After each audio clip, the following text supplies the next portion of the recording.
शादी की रात ही थी जब मेरे पति ने मुझसे 3 ऐसी बातें करने को कहा। ये सुनकर मैं चौंक गई। मैंने अपनी जिंदगी में कभी नहीं सोचा था कि शादी की रात को मेरे पति मेरे सामने 3 ऐसी बातें रखेंगे जो वो मुझसे इतना प्यार करते हैं कि ये सुनकर मैं मर जाऊंगी। मेरी आज की कहानी को अंत तक जरूर सुने और मुझे बताएं कि मेरे साथ जो हुआ वो सही था या गलत। मेरा नाम असीरा है और मैं 19 साल का सांवला लड़का हूँ। मैं पढ़ा लिखा नहीं हूँ। मुझे नहीं लगता था कि मैं पढ़ा लिखा हूँ, इसलिए मैंने 10वीं के बाद पढ़ाई छोड़ दी। मेरी माँ हमेशा इस बात को लेकर चिंतित रहती थी कि मेरी शादी कैसे होगी, क्योंकि आजकल लोगों को गोरी लड़कियां पसंद आती हैं। माँ मुझ पर तरह तरह की क्रीम लगाती और कभी कभी तो सुबह जल्दी उठकर टीवी भी देखती। लेकिन आने वाले कार्यक्रमों को देखने के बाद साहित्य ने मुझे घर पर ही गोरा होने के सारे टोटके करने को कहा, लेकिन किसी भी क्रीम या टोटके से कोई फर्क नहीं पड़ा क्योंकि मेरा सांवला रंग प्राकृतिक था। मैं अपनी माँ के टोटकों से बहुत प्रभावित थी। मैं अपने सांवले रंग से छुटकारा नहीं पा रही थी। कोई दिक्कत नहीं थी, लेकिन मेरी माँ को यकीन था कि गोरा रंग मुझे अपनी किस्मत पर सवार नहीं होने देगा। मैं अक्सर कहती थी कि तुम्हारे घर की सभी उम्र की लड़कियों की शादी हो गई है, लेकिन तुम्हारे लिए अभी तक कोई अच्छा रिश्ता नहीं आया है। एक दिन जब एक रिश्ता आया तो मैंने घर को जगमगा दिया, खूब सारा नाश्ता खुद बनाया और शक्ति से कहा कि अगर कोई पूछे तो बता दूं कि मैंने अपनी शादी का यह तोहफा माँ को देने के लिए सब कुछ संगीत कर दिया है। इतनी जल्दी थी कि वो किसी लड़के के प्यार में पड़कर मुझसे शादी करने के ख्याल को बर्दाश्त नहीं कर पा रही थी। जो महिला आपसे मिलने आई थी वो बहुत गोरी चिट्टी और खूबसूरत थी, लेकिन ये सोचकर कि उसका भाई भी उसके जैसा खूबसूरत होगा, मैंने मन ही मन ठान लिया। मुझे लगा कि मुझे एक बार फिर रिजेक्शन का सामना करना पड़ेगा। पिछले 1 साल से जब भी कोई मुझसे मिलने आता था तो उसे स्वीकार करके चला जाता था, लेकिन वो मेरा समय था जब उन्होंने तुरंत हाँ कह दिया कि उन्हें मैं पसंद हूँ और मैं अपने भाई से जल्दी शादी करना चाहती हूँ। भाई की शादी देखते ही मेरी आंख लग गई। जाते समय अपनी माँ को पकड़े हुए तस्वीर। वह एक लंबा और सुंदर लड़का था। पहले तो मुझे यकीन ही नहीं हुआ कि कोई मुझे इतना सुंदर लड़का कैसे पसंद कर सकता है, जबकि आज तक तो मैंने लड़के के अच्छे दिखने के बारे में थोड़ा संदेह के साथ संगीत किया था। लेकिन दूसरा विचार जो मेरे मन में आया वह यह था कि लड़के किरण में निश्चित रूप से कोई कमी है, कोई दोष है जिसके कारण इस परिवार ने मुझे पसंद किया है। जब मैंने यह बात अपनी माँ को बताई तो मेरी माँ मेरी बात सुनकर मुस्कुराई और खाना खाने लगी। पागल लड़की है, वो लोग बहुत अच्छे हैं, तुम्हारे पापा को सारा ज्ञान है, लड़का बहुत अच्छा है, नौकरी भी बहुत अच्छी है, उन्हें तो बस एक अच्छे घर की लड़की चाहिए थी, इसीलिए तुम्हें पसंद करके माँ ऐसे पेश आती जैसे माँ के लिए लड़का पाला हो। नेपाल ऑस्कर। कहानी हो या कहानी, मेरे मन में खतरे की घंटियां बज रही थी, लेकिन मैं माँ से ज्यादा बहस नहीं कर सकती थी। सच तो ये था कि ये बहुत खूबसूरत था। ये देखकर मेरा दिल भी खुश हो गया। संगीत, उसकी शादी हुई थी और उसकी माँ की अभी कुछ दिन पहले ही मेरी शादी हुई थी, इसीलिए मैं चाहती थी कि जल्दी से जल्दी अपने भाई की शादी करूं और उसके घर में बस जाऊं। महाभारत मुझसे कहता रहा कि बेटा, तुम्हें अकेले ही राज करना चाहिए। बिल्कुल। बस राहत की बात यह है कि उनके सारे बहाने शादीशुदा हैं और माँ, तुम शादीशुदा हो, मुझे रोकने वाला कोई नहीं होगा, नहीं तुम्हारे पूरे पान पर किसी को कोई आपत्ति होगी। मैं हमेशा से बहुत आलसी था, अगर मैं कम करता तो इसका उल्टा असर मुझ पर ही पड़ता। तो मुझे तो बस टीवी और सोनी देखने में ही मजा आता था। जब भी कुछ काम होता था तो मैं फुल वॉल्यूम पर म्यूजिक लगा लेता था और ब्रेकफास्ट का गेट कम कर देता था तो सब खराब हो जाता था। इसीलिए मेरी माँ को जब ऐसा ससुराल मिला तो वह बहुत खुश हुई। वरना माँ हमेशा यही सोचती थी कि मुझे कहाँ भेजूंगी और मैं अगले दिन वापस आ जाऊंगा। 1 महीने के अंदर ही मैंने दिन रात मेहनत करके सारी तैयारियां पूरी कर लीं। शादी से 15 दिन पहले उन्होंने मुझे घर से निकाल दिया और मुझे कहीं भी जाने की इजाजत नहीं थी। मुझे अपनी माँ पर यह बात कहते हुए बहुत गुस्सा आया। मैं अपनी शादी में खूब मस्ती करना चाहती थी और अपनी चचेरी बहन के साथ डांस करना चाहती थी, लेकिन मैं इस रोशनी की तलाश में कमरे तक ही सीमित रह गई थी। संगीत, संगीत, मैंने अपने मायके और ससुराल का घर छोड़ दिया। संगीत, मेरी तरह मैंने भी अपनी आंखों में कई अरमान सजाए थे और उन्हें अपने पति के घर के दरवाजे पर रख दिया था। मेरा रंग बहुत हल्का था और मेरा रंग भी सांवला था। मुझे इस बात पर थोड़ा संदेह था कि शायद मेरे पति मुझे पसंद न करें, लेकिन माँ ने मुझे बताया कि मेरे पति बहुत अच्छे इंसान हैं। आमिर दुल्हन बन गए। मैं कमरे में बैठी थी। मेरा दिल बहुत तेजी से धड़क रहा था। मैं आने वाले पलों के बारे में सोचकर शर्म से लाल हो रही थी। 19 साल की लड़की। मेरे दिल में भावनाओं का समंदर उमड़ रहा था और मैं बहुत घबराई हुई थी। कुछ डरी हुई सी अमित कमरे में आया। बहुत खूबसूरत और गोरी चिट्टी। संगीत, अनजान, उसने मुझे अपने लिए कैसे पसंद किया था। मैंने शादी से पहले आमिर को कभी नहीं देखा था, इसलिए जब आमिर मेरे सामने आकर बैठा तो मैंने उसे देखते ही पढ़ा। मुझे एहसास हुआ कि वह बहुत सख्त है, क्योंकि उसका चेहरा बहुत सख्त लग रहा था।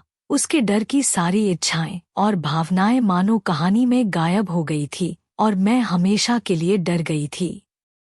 आमिर मेरी तरफ देखते हुए खाने लगा। तुम अभी भी ऐसे क्यों बैठे हो? कम से कम बादलों जैसे कपड़े तो ले लेते। इतने भारी कपड़े क्यों पहने हो और उन पर आराम व्यापक क्यों है? मुझे आश्चर्य हुआ क्योंकि वह मेरी तारीफ करता था, लेकिन इसके विपरीत आमिर उससे तैयार बैठने का कारण पूछ रहा था। कोई भी जवाब देने के समय मैंने प्यार के कारण चुप रहना ही बेहतर समझा। शब्दों का प्रयोग करने का कारण, आमिर ने मुझसे कहा कि अपने कपड़े उतारो और मैं तुम्हें शुभ रात्रि कह रहा हूँ। 3 कम देश, तुम्हें जीवन भर प्रतिबंधों का पालन करना होगा। आमिर के शब्द। मैं यह सुनकर हैरान था कि शादी की रात कोई अपनी पत्नी के पास इस तरह से जाता है और वह मुझसे कौन सी 3 चीजें करवाना चाहता है जो इतनी महत्वपूर्ण है कि आज रात जो हुआ वही बताने का मन कर रहा है। सोच रहा था कि इस रिश्ते के पीछे जरूर कुछ है और अब मेरा शक यकीन में बदल गया। मैं अपने कपड़े लेकर आई, फिर मेरे पति ने पहले तो मुझे कम बताया। संगीत, संगीत, हम अगले कमरे में गए जहां मैं गई और उनसे मिली। बात का पालन करना था। डरपोक होने के एहसास के साथ साथ मुझे सपने देखने का भी एहसास हो रहा था। एक घर मेरे लिए नया था और इस कमरे में अकेले रहना बहुत मुश्किल था, और फिर आमिर ने जो भी करने को कहा था मैं वो कर रही थी।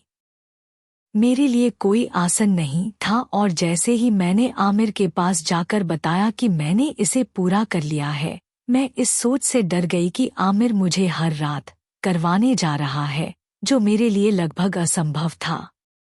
जैसे ही मैं अपने कमरे में वापस गई, जब मैं गई, आमिर ने मुझे दूसरा बताया और यह भी खाना शुरू कर दिया।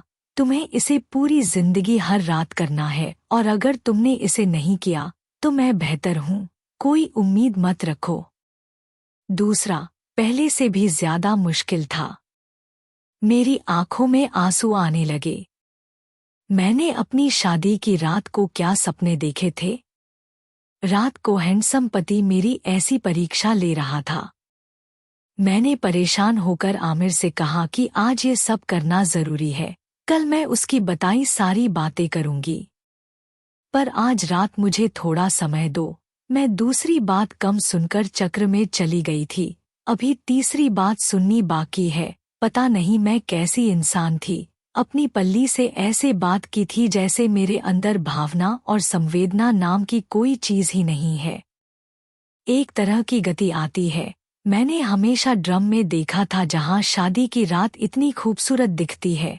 मेरा दिल आम से भर जाता है और मैं खुद चाहता था कि मेरी जल्दी शादी हो और यह रात मेरी जिंदगी में आए, लेकिन आज मैं जीवन का हिस्सा होने के नाते इससे बेहतर कुछ नहीं था। इसलिए मैं अपने माता पिता के घर पर शांति से रहता। मेरी माँ ने मुझे इस दुनिया में फंसा दिया था। नंदन को कोई परेशानी नहीं थी, पर मेरे पति की तबीयत ठीक नहीं थी। मैं अपने दिल में ही सो गई थी कि अगर घर में कोई बड़ा होता तो आमिर सोचता कि कोई अपनी बीवी के साथ ऐसा नहीं करेगा जिसका तवा नरम न पड़ा हो। इसीलिए मुझे मजबूरन उसके बताए अनुसार दूसरा पाठ करना पड़ा, जिसमें पूरे 2 घंटे निकल गए और जो मेरी तबीयत पर बस की तरह गुस्सा था कि मैं बिल्कुल बेकार हूँ और मुझे कुछ भी ठीक से करना नहीं आता। संगीत। जब मुझे अपने पति पर काबू पाना था, मैंने उसे अपने दिल से निकाल दिया था और फिर आमिर उसने मुझे तीसरी बात बताई जिससे मुझे चक्कर आ गया। मैंने अपना सिर पकड़ लिया था। एक शादी थी जिसमें मेरे लिए परीक्षण के अलावा और कुछ नहीं था, जिसने मुझे बिना दहेज के छोड़ दिया। इसका कारण मुझे अब समझ में आया कि उसने मेरी माँ और तुमसे शादी की थी। मैंने सादगी से शादी की बात की थी। तिवारी जी से इस बात से मेरी सांसें फूल रही थी और मैं इस घुटन भरी जिंदगी से आज़ादी चाहती थी। मैंने अपने पति से साफ शब्दों में कह दिया था कि मैं सारी जिंदगी तो क्या एक रात भी ऐसे नहीं रहूंगी। मैं सोचने लगी कि अगर मेरे साथ रहना है तो ऐसे ही रहना है, वरना अभी और अभी अपने घर वापस चले जाओ। संगीत। इसीलिए मैंने इस समय अपने पापा को फोन करके बुलाया। पापा को ऐसी मुश्किल परिस्थिति में घर चले जाना चाहिए। मैं पापा से लिपट कर रो रही थी और मैंने उनसे साफ कह दिया कि मैं आमिर जैसे इंसान के साथ अपनी जिंदगी नहीं गुजारना चाहती। परेशान पापा बार बार एक ही सवाल पूछ रहे थे कि क्या हुआ, लेकिन मेरे पास शब्द भी नहीं थे। आप जिम पापा को बता सकते हैं कि आपका क्या मतलब है। संगीत। मेरी बेटी की हालत ठीक नहीं है, मैं उसे अपने साथ ले जा रही हूँ। कल हम आराम से बैठकर बात करेंगे। संगीत। संगीत। संगीत। संगीत। अब ये बताओ कि जब मैं इसे लेने आऊंगी तो क्या उसके दिल में तुम्हारे लिए पहले जैसा प्यार होगा। माँ की बात सुनकर मैं गुस्से से माँ की तरह देखा। किस प्यार की बात कर रही थी वो? आमिर के दिल में मेरे लिए प्यार की कोई गुंजाइश नहीं थी रानी। मुझे बताया गया कि मेरी माँ को आमिर के रवैये या यश के उसके मुंह पर दिए गए बयान से कोई आपत्ति नहीं थी और मेरी माँ मुझे यह समझाने की कोशिश कर रही थी कि मामला इसके उलट है। मैंने अपनी माँ को कमरे से बाहर निकाल दिया और अपने कमरे का दरवाज़ा बंद कर लिया। अब मैं आमिर के घर वापस नहीं जाना चाहती थी। मैं ऐसी जिंदगी नहीं जी सकती जो मेरे लिए बिल्कुल भी आसान नहीं थी। फिर सुबह शायद पापा ने आमिर को फोन करके बुलाया था। मैंने उन्हें पूरी बात बताई थी। मैं बहुत डरी हुई थी और फिर पापा ने मुझे बाहर बुलाया तो मैं पापा की आज्ञा का पालन नहीं कर सकी और आपके सामने बैठ गई। माँ। आमिर का रवैया बिल्कुल सामान्य था। कहानी में रात का गुस्सा नहीं दिख रहा था। पापा ने मेरी तरफ देखा और खाना खाते हुए पूछने लगे, बताओ आमिर, ये कैसी जिंदगी है। संगीत। मेरी जुबान ये बताते बताते रुक गई कि मेरे पति ने मुझे जिंदगी भर जो काम करने को कहा था वो मेरे लिए बहुत भारी थे, लेकिन पापा ने कहना शुरू किया कि बताओ तुम्हारे लिए ये इतना मुश्किल था कि तुम। रात की शुरुआत में उन्होंने मुझे फोन करके बताया कि मुझे अपना घर छोड़ना होगा। मैंने बड़ी मुश्किल से अपने पिता को बताया। संगीत। अदा है कि जैसे ही आमिर कमरे में आए उन्होंने कहा कि सबसे पहले मैं शुक्राना की नमाज अदा करूं और इसकी अदायगी के समय मैं पूरी तरह तैयार होकर उनका इंतजार कर रहा था। आमिर ने कहा कि मुझे हर रात तहज्जुद का पालन करना होगा और यह मेरे लिए बहुत मुश्किल था। मैंने आज तक 5 बार नमाज भी नहीं पढ़ी थी।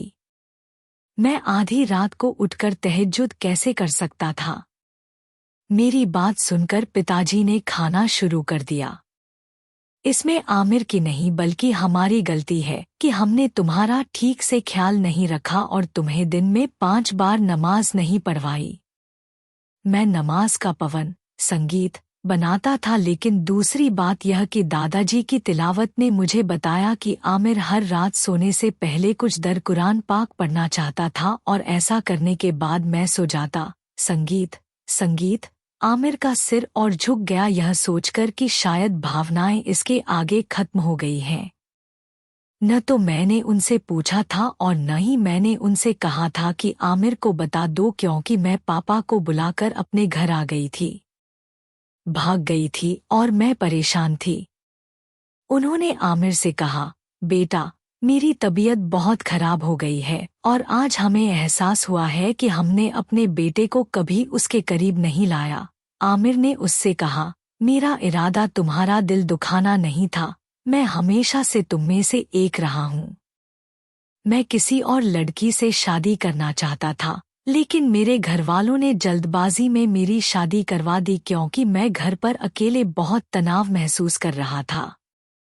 शादी से एक दिन पहले मेरी बहनों ने मुझे बताया था कि नासिर उससे शादी करने वाला है। नहीं, लेकिन वो बहुत अच्छी और जटिल लड़की है, इसीलिए मैंने सोचा कि शादी की रात को असीरा को समझाऊंगा कि मैं उससे क्या उम्मीद करता हूँ, लेकिन शायद मेरा नजरिया गलत था।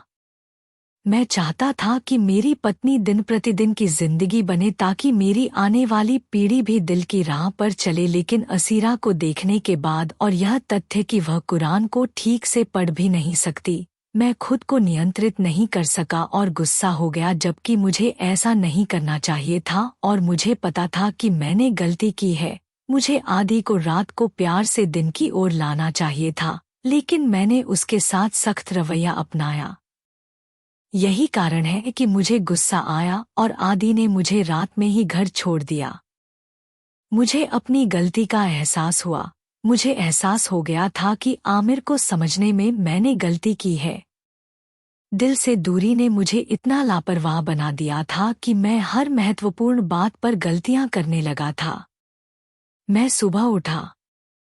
हम सुबह के शो देखने लगे और रात को नाटक देखने लगे। न तो मुझे अजान के बारे में पता था और न ही नमाज के लिए किसी पाबंदी का पालन किया था। आमिर को एक सुंदर नहीं बल्कि दिन भर प्यार करने वाला बच्चा चाहिए था। पापा के आंसू ने मुझे समझा दिया था कि मैं इस स्थिति में हूँ। कादर, मैंने बहुत बड़ी गलती की है और अगर आमिर की जगह कोई और होता तो अगर मैं रात को ऐसे ही घर से निकल जाता तो पापा मुझे हमेशा के लिए छोड़ देते। ये उसका रिश्ता है। मैंने कभी इसे समझने की कोशिश नहीं की। मुझे लगता था कि अगर आज के दिन उसने घर चलाना नहीं सीखा तो व्यापार बर्बाद हो जाएगा। मैंने आमिर से पूछा कि प्लीज मुझे कुछ बताओ, क्योंकि मुझे उसके कहने पर चलना पड़ेगा।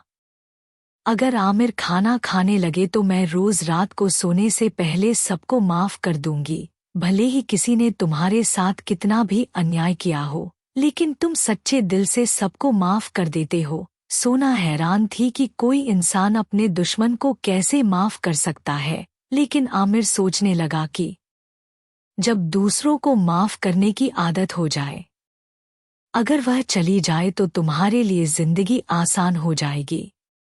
मैंने मुस्कुराते हुए कहा कि मैं अपनी तरफ से पूरी कोशिश करूंगा। ये तीनों अगर कभी मुझसे कोई गलती हो जाए तो मुझे प्यार से समझा सकते हैं। मेरी बात सुनकर आमिर मुस्कुराया और सोचने लगा कि जो गलती उन्होंने की है वही वे भी करेंगे। उन्हें पता है कि अमेरिका से हाथ मिलाकर जाने के बाद मैं एक बार फिर अपने ससुराल वालों की ओर मुड़ी थी और मैंने उनसे वादा किया था कि वे मुझे ताकत से नहीं बल्कि प्यार से सिखाएंगे, यह सोचकर कि हमें अपनी बेटियों को सांसारिक चीजें सिखानी चाहिए। ससुराल जाते समय मैं जैन धर्म अपनाती हूँ, लेकिन उन्हें धारी पहनना नहीं सिखाती ताकि मैं भविष्य में भी अपनी नसों को शांत रख सकूं। किसी व्यक्ति की खूबसूरती उसकी शक्ल नहीं बल्कि उसके बेटे को नमाज और कुरान पाक का आदी बना देती है। जबरदस्ती उसके चेहरे का दिन बना दो। अगर सिखा नहीं सकते तो नहीं सिखा सकते। तो दोस्तों, अगर आपको ये कहानी अच्छी लगी हो तो प्लीज़ मेरा वीडियो शेयर और हाँ, अभी मेरे चैनल को सब्सक्राइब मत करना।